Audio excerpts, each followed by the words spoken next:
Hello, আজ আপনাদের জন্য আমি নিয়ে এসেছি মারমাদের বিয়েতে একটা হচ্ছে খাবার খাওয়া হয় মুরগির ভর্তা, মাংস ভর্তা সেটা। তো মা বাড়ি থেকে আসার সময় আমাকে একটু দেশি মুরগি সেদ্ধ করে দিয়েছিল হলুদ দিয়ে।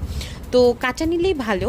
ওটাতে হচ্ছে আদা একটু ছেঁচে নেবেন, রসুন একটু ছেঁচে নেবেন, সাথে হচ্ছে পেঁয়াজ একটু বেশি করে দিবেন, 2 টুকরা তেজপাতা, সাথে হচ্ছে একটু হলুদ আর একটু তেল দিয়ে আর লবণ দিয়ে বসিয়ে দিবেন চুলায়। যখন হচ্ছে ঝোলটা এই ধরনের একদম শুকিয়ে এসে একটু কম হয়ে আসবে তখন মাংসগুলো তুলে নেবেন। তারপর মাংসগুলো তুলে নিয়ে হাত দিয়ে ছিঁড়ে ছিঁড়ে নেবেন।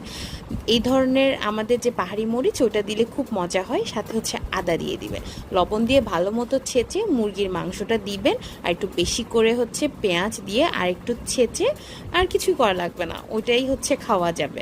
মানে এটাই হচ্ছে আসলে মেইন, যে মুরগি ভর্তা করে ওইটা। আর এই ঝোলটা কিন্তু ফেলবেন না, ঝোলটা ভাতের সাথে খুবই মজা।